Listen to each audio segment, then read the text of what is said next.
Olá, esse é o podcast do Ciro Massi, médico psiquiatra. Eu sou Rosângela Espinosa, jornalista, e vou fazer a mediação desse bate-papo sobre psicossomático, quando os transtornos se transformam em doenças físicas.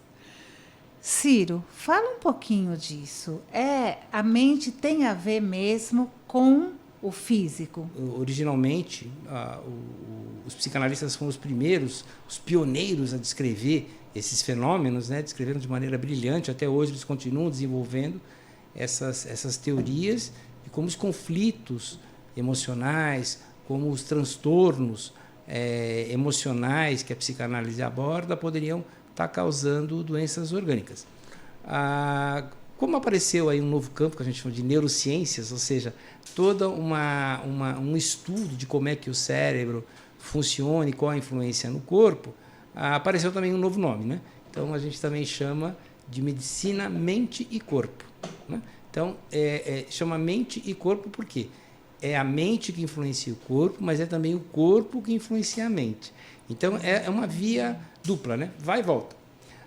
Você tem várias doenças que são classicamente relacionadas com as emoções, né? Uma que era bem antiga, super conhecida, é a úlcera, né? Isso é uma úlcera, né? Agora apareceu, né, uma causa bacteriana, né, para as úlceras, mas mesmo assim você tem pessoas que essa bactéria, né, que é o Helicobacter, se manifesta e outras não. Por quê? Né? Então, você tem pessoas que têm Helicobacter presente e não têm úlcera, você tem pessoas que têm Helicobacter presente e têm úlcera, e você tem pessoas que têm úlcera e o Helicobacter não está presente, né? Pelo menos ele não é tão fácil assim de ser reconhecido, né? Eles dizem que está sempre presente, não sei. Mas, de qualquer maneira, é importante a gente entender o seguinte, né?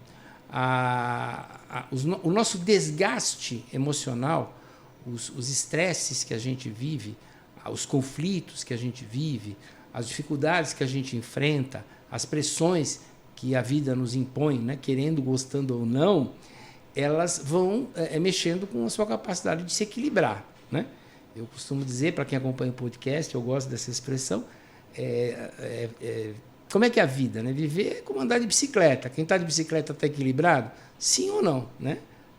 Sim e não, na verdade, né? Porque se parar de pedalar, cai. E a vida é bem isso, né? O nosso corpo é bem isso. É um equilíbrio sempre provisório. Tanto é que surgiu um novo termo, que a gente substitui o termo estresse, genérico para esse equilíbrio, que era uma coisa muito estática, para um novo termo chamado alostase, que é a capacidade de manter o equilíbrio em movimento. É como andar de bicicleta. Então já não é mais estar sentado na praça pública, né? Está em movimento constante. Para dar um exemplo bem simples, por exemplo, eu vou subir uma escada. No momento em que eu tenho a intenção de subir a escada, a minha pressão arterial sobe, porque ela já prepara os meus vasos sanguíneos do meu coração para dar mais sangue para aquilo, né? Então, esse mecanismo de uma coisa informa a outra e vai se adaptando é a base da saúde, mas também é a base de muitas doenças, né? Então, Ciro, eu vi uma pesquisa da OMS feita em 15 países, que 1 em cada 5 pessoas atendidas em ambulatórios de atenção primária, que é o clínico geral, tinha algum tipo de somatização, ou seja, doenças relacionadas às emoções, ou seja, 20%. Eu fiquei assustada mesmo, porque é muita coisa, né? E às vezes a pessoa não sabe disso, né? Então, eu queria que você falasse um pouco disso e como a gente perceber que é isso, né? Então, você pode se fazer algumas perguntas, né? Primeiro, isso vale para qualquer tipo de problema. Se eu tenho uma asma, se eu tenho um diabetes, se eu tenho um problema de pele, se eu tenho uma dor de cabeça, se eu tenho uma dor nas juntas, não interessa. A pergunta que você se faz é o seguinte: esse problema que eu tenho, ele foi desencadeado em um momento de grande tensão emocional? Ou as situações de desequilíbrio da vida, de estresse da vida, de pressão na vida, de sobrecarga, pioram os meus sintomas, né? Esses sintomas eu passei por um médico, ele fez vários exames e eu recebi aquele diagnóstico famoso de: olha, você não tem nada, né? Quer dizer, os teus exames estão normais, Ou então, olha, os seus exames estão alterados, mas me parece que isso está relacionado com uma fase que você passou de estresse. Né? O próprio médico já diz, né? Isso aqui piorou. Você estava estressado? Porque isso aqui, olha, esse exame aqui estava tendo tão bem. Você passou algum estresse na vida? É comum o médico ter essa sensibilidade, né, de perceber. E assim, é sempre uma mão uma via de mão dupla, né? Então, as emoções são capazes de... os transtornos emocionais, transtornos psiquiátricos, transtornos emocionais, como ansiedade, como depressão, são favorecedores de doenças orgânicas. Mas as doenças orgânicas também influenciam no emocional, né? Então, é clássico. Você tem, por exemplo, um indivíduo que teve um infarto do miocárdio, ou teve uma coronariopatia, como a gente chama, né? Uma doença do coração. A estatística, olha, transtorno de ansiedade e depressão duplica, triplica, né? Já é esperado que o indivíduo... Depois desse infarto, depois desse problema. Já é esperado que ele vá ter depressão. E aí, como ele está deprimido, ele não segue a dieta direito, ele não toma o remédio direito, ele não observa os horários que ele tem que fazer, ele não tem motivação para fazer atividade física, ele não tem motivação para fazer dieta, e acaba piorando o quadro emocional. Então, fica... Parece uma gangorra, né? Uma gangorra, né? Fica empurrando o outro. Então, é bem importante que a pessoa perceba, né, se existe transtorno emocional que está afetando a sua doença, que seja orgânica, ou se ele tem uma doença cuja explicação não seja feita de maneira convencional, quer dizer, são dores misteriosas ou coceiras misteriosas, começa a cair cabelo do nada, não tem problema, já foi pesquisado, né? Tá caindo o cabelo, é psicossomático? Não, pode ser tireoide, pode ser anemia, pode ser várias outras. Não tem nada, cara. Então, esse é um bom campo para procurar São sinais que indicam que você pode ter uma doença psicossomática. Isso, né? Que você pode ter um transtorno emocional, que a gente enquadra na psicossomática, ou doença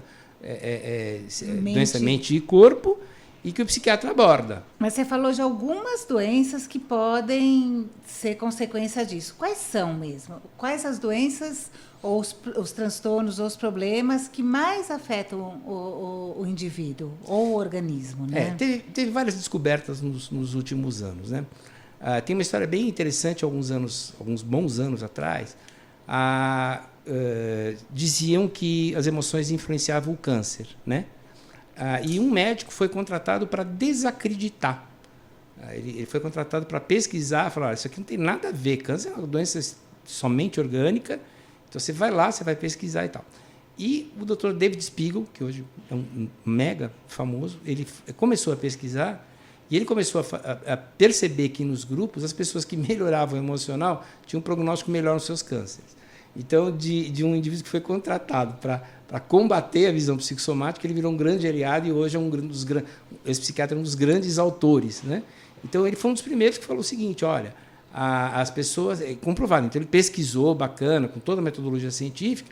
Ele falou: olha, as pessoas que têm câncer e sofrem de depressão têm um prognóstico pior. Ele nunca disse: as pessoas que têm depressão vêm a ter câncer. Tá? Então, essa é uma falação que acontece por aí, que depressão causa câncer. Isso nunca foi comprovado.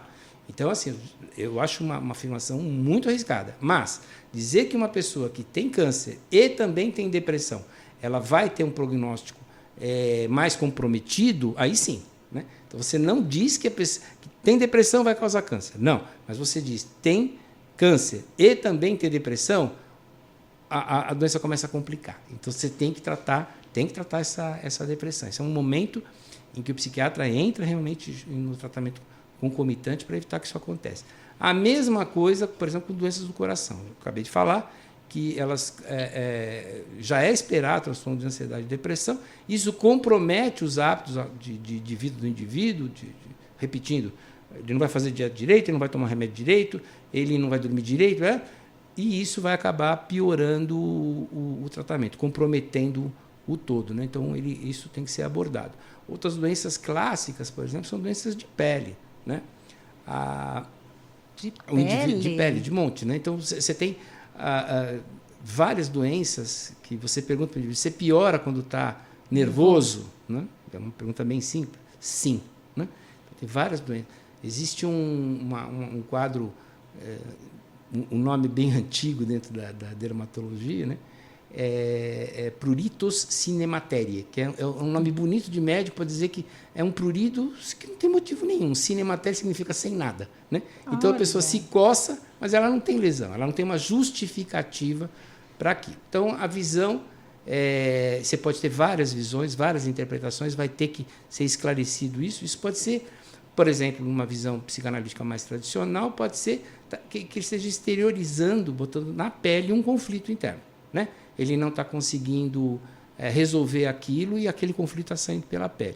Ou pode ser uma reação de mente e corpo, porque teve um problema originalmente, aí o organismo tomou a providência, que seria gerar um prurido, para tentar resolver aquilo, a causa original sumiu, mas a reação ficou exagerada. Então, diante de um ventinho frio, por exemplo, isso pode voltar a acontecer. Então, assim, a psicossomática ela é a visão que integra a mente e o corpo, né?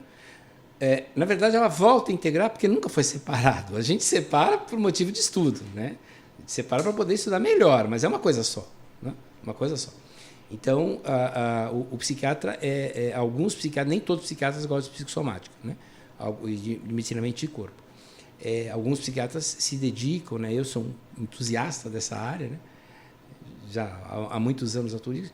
Então, aí você consegue reequilibrando o emocional do indivíduo de modo a que ele consiga lidar com aquela situação, restaurar, reequilibrar os seus mecanismos de equilíbrio, né? Ou enfrentar uma doença que realmente é orgânica, um diabetes, por exemplo, né? É muito comum, de indivíduo que tem um diabetes, o tipo 1, tipo 2. Tipo 1 já nasce praticamente sem insulina ou sem insulina. O tipo 2 não, era normal e acabou tendo necessidade de uma insulina um pouco mais aumentada. Muito comum esses pacientes piorarem com o emocional. Piorarem, não que seja a causa da diabetes, a mente. Então, existem alguns episódios que são desencadeados por momentos muito tensos. Então, a gente não pode afirmar que o estresse, que a sobrecarga alostática, que é o termo mais moderno, né, mais contemporâneo que a gente chique, dá, né? super chique, né? Eu não tenho estresse, eu tenho sobrecarga alostática. Nossa né? Senhora, eu vou começar a falar isso agora, viu? Isso, você não está estressado, estou em sobrecarga alostática. Mas então o indivíduo está naquela sobrecarga de estímulos que está tirando ele do equilíbrio, né? E aí ele já tinha algum problema, e esse problema Explodiu, explode, né? Explode, né? Agora, a doença, assim, ser ocasionada por isso é bem discutido. Isso é coisa para congresso. Porque, assim, os psicanalistas vão afirmar que, categoricamente, que sim, um conflito não resolvido pode ocasionar uma doença. Alguns médicos vão falar que não, que isso, né, é a influência da mente sobre o corpo, mas ele já tinha que ter algum tipo de problema ali que as emoções, que o transtorno piorou. E isso falando em termos assim de emoções e doença.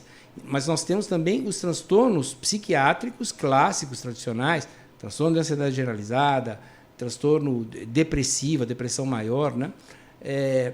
Que estão relacionadas com a doença, muitas vezes piorando o quadro geral.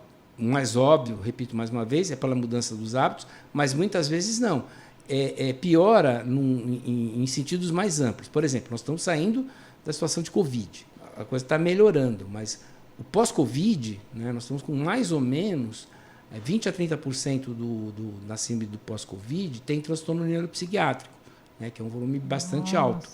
E por quê? Bom, tem o isolamento, claro, tem explicações óbvias, né? O indivíduo ficou 45 dias numa UTI, né? Não dá para sair feliz, né?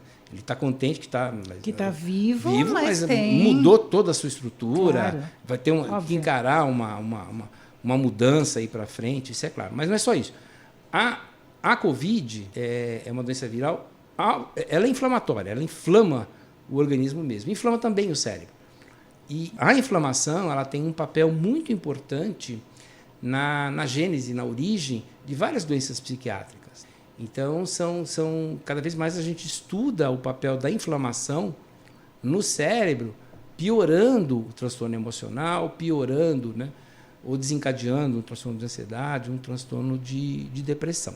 Fora outras coisas da Covid, como problema econômico, que pode advir agora, luto, né? E outras coisas que podem também desencadear para os familiares ou para quem está aí, que graças a Deus sobreviveu, mas pode vir também, né? Não tenha dúvida. Eu atendi uma paciente recente no consultório, eu acompanho ela um bom tempo, e ela era assim, ela era super conscienciosa no cuidado com os pais, né? Pais idosos. Ela e a irmã cuidavam dos pais de maneira muito boa. Mas, infelizmente, não lembro se o pai ou a mãe teve que ir no hospital porque teve que fazer um procedimento cirúrgico de emergência e bimba, os dois foram agraciados com Covid e os dois vieram a falecer. Em 30 dias ela ficou grisalha, né? Ela está, quer dizer, estresse puro, né? É uma situação. Então a gente tem que tratar, tem que ficar de olho para não desencadear outros problemas. Tem que dar todo um suporte. Resumindo, Ciro, então aquele ditado antigo, mente sã, corpo são, vale sempre, né? A mente sã vai propiciar um corpo são e um corpo são vai propiciar uma mente sã, né? A gente divide a mente e o corpo, mas é uma coisa só e a gente tem que aprender a cuidar. E cá entre nós, espero que esse podcast esteja contribuindo aí para manter esse equilíbrio de mais pessoas. Com certeza, Ciro, com certeza. O meu já aprendi um monte de coisa, viu? Então, muito obrigada pela audiência. Dúvidas, sugestões, pode mandar para a gente e até o próximo episódio.